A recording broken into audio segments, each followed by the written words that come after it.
What is up, YouTube? This is Sean H of Crit City Millionaire, and today coming at you with yet another deck profile. Now, today we are going to be doing my Lightsworns.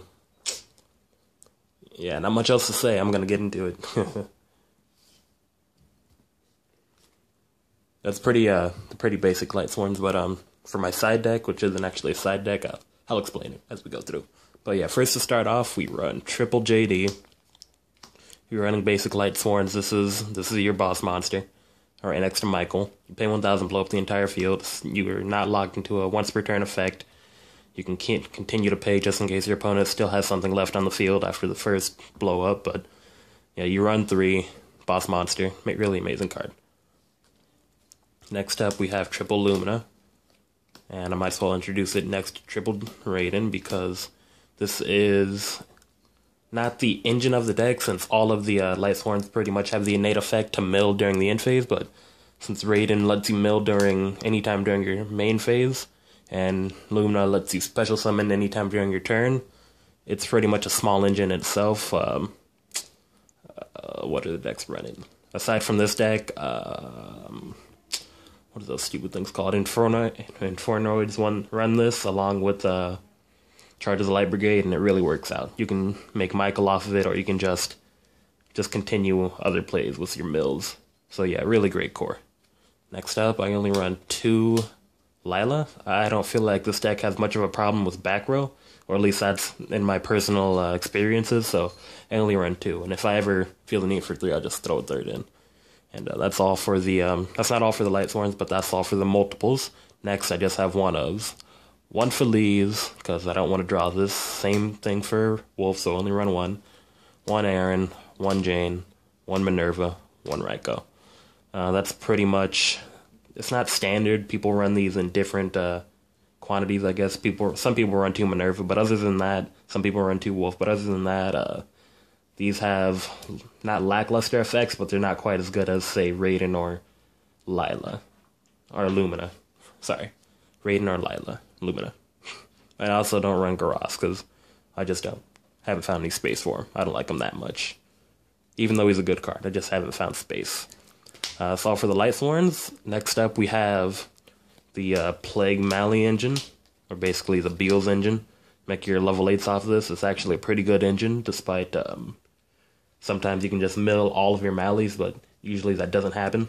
But if you have like a Mali in your hand and one in the graveyard, you can just set it back down with Plague. Set it back on the top of your deck with Plague, so you can just special summon it from your deck again. Really good engine.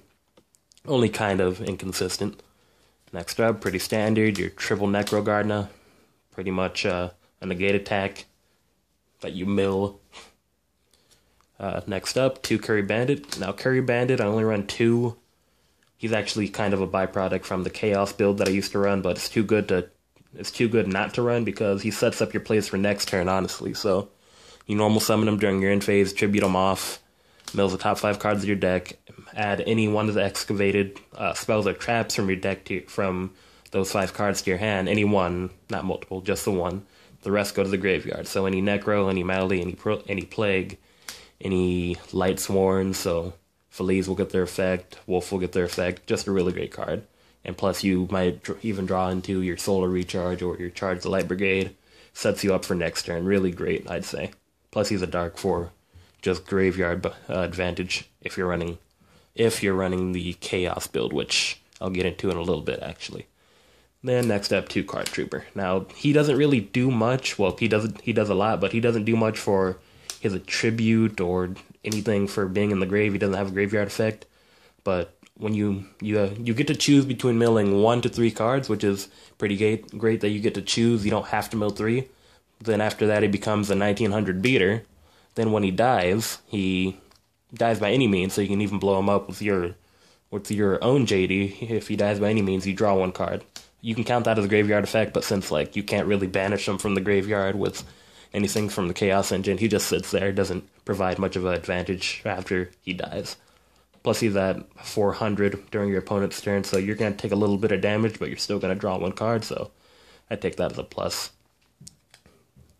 Next up, 1 BLS.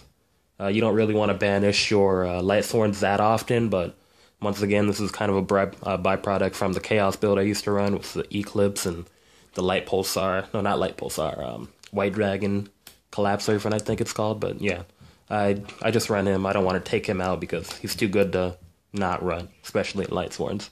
That's all for the monsters. Next up, we have our spells. Move these aside. Triple Solar Recharge. Pretty standard. It's your drawing. It's a draw engine for the deck, and it mills at the same time. So even using one of these can really set up a play for you. And then Charge of the Light Brigade. There's a reason it's only at 2. It's a really amazing card. This right next to Lumina in your hand is pretty much, that's just a 2-card combo right there, because you have Lumina in your hand, you activate this, mill 3, and you get to add Raiden. If you milled any Lightsworns, you get to activate Lumina's effect, discard Raiden, grab any of the Lightsworns that you milled, or the Raiden that you just discarded, use Raiden's effect, mill 2, then you can go for a synchro when you have a whole bunch of graveyard advantage at that point. So, yeah, it's at least 5 cards milled. So yeah, that's always great. Then 1 Foolish, because having the ability to get off your wolf, or just throw any name into the graveyard, or just get off. Just really throw anything into the graveyard that you want, since most of the deck is primarily monsters. Next up, we run 1 Monster Reincarnation. Only run 1 because multiples, they kind of stack, and though I usually have a hand with this deck, I really don't want to see it that much. I just want to draw this late game and then get it off and maybe add back like a BLS or maybe a Raiden, then go from there. A really amazing card, but I don't want to run multiple. Maybe I might bump it up to 2. That's all for the spells. Next up, we have the traps. Just triple breakthrough. Now, I don't have, what's that card? Galaxy Cyclone, because I'm not going to spend, like $17 now? Or I think it's still like 20-something. However much it is, I'm not going to spend that much on a single card, so yeah. I'll just stick with my spaces if I choose to run them, or kick up my Lila to 3, so yeah, that's it for the main deck. And before I get into the extra deck, I actually want to show you what I used to run, or what I'm currently still running, technically. It used to be a 50-card Chaos build that I had. I actually really liked it. It actually worked out a lot, so this is more of my side, since I don't really have a side deck. It would be a 50-card deck if I decided to run these, because I really don't want to take anything out. It's Light Ray Diablos, since you run so many lights, and he's able to banish your Eclipse and make your opponent minus by basically Phoenix Wing Wind Blasting one of their set cards back to the top of their deck. Chaos Sorcerer, because he's basically an extra BLS with his banishing effect, plus you can banish Eclipse from the graveyard, get his effect off. 2 Black Dragon, 2 White Dragon. This engine is actually pretty great. It may not be as good as the hand engine or the artifact engine, but since basically they thrive off themselves, it's amazing. So you can just banish something from the graveyard, special, normal summon your Plague, Synchro for a 6, and then you have a Goyo on the field. You use one of their effects, add the opposite dragon to your hand, and basically the one that you just sent to the grave becomes fodder for the one that you just used for a Synchro summon. So amazing core right there. And I run 2 Shadow Dragon. I kind of wanted to go with Beast at first, but I like Dragon more because you can just normal summon him, and you can't just normal summon Beast and go for like a rank 4. So it's just more friendly to the deck, I'd say.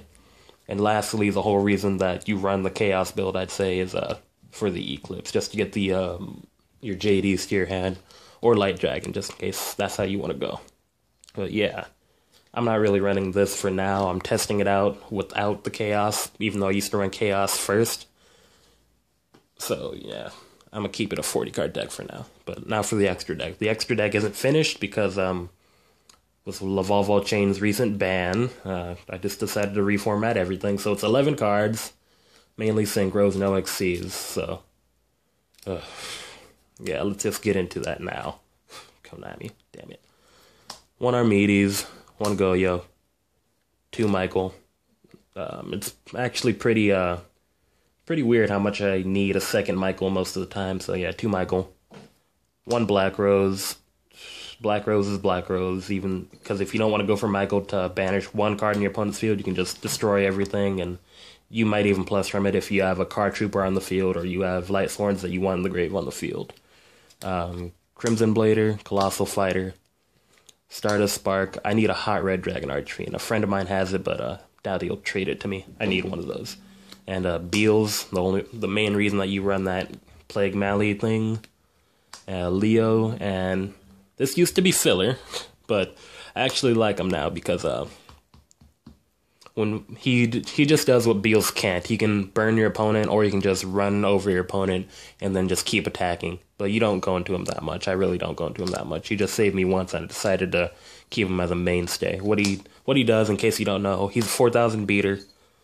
He can't be destroyed by battle instead of just battling card effect like Beals, but what he does is, if he kills something my opponent controls, he gets to attack again, but it has to be over a monster, so that's kind of a negative. And then, during my standby phase, if my opponent controls a monster, that monster's attack gets cut in half, and then they take they take the amount that was cut from that monster, so I'd say it's a really great card. It's one card that I can just throw in there, in just in case I don't want to make a Leo, or Beals just isn't cutting it. So yeah, 11. What I'm missing is a Leviair. For some reason, I don't have a Leviair in any of my decks. Was missing a Lavalval. Well, I'm not missing a Lavalval Chain. Just can't run Lavalval Chain. Minerva. Never gonna get my hands on one of those. Hot Red Dragon and what is it? What's his face? Clear Wing. A friend of mine has that, but I'm working on getting that from him. But yeah, that is my Lightsworn deck. Chaos, non-chaos, whatever it is. But yeah, thanks for watching, and tune in again for more Yu-Gi-Oh! Deck profiles and maybe some pack openings in the near future. Thanks for watching. Sean H. of Crit City, signing out.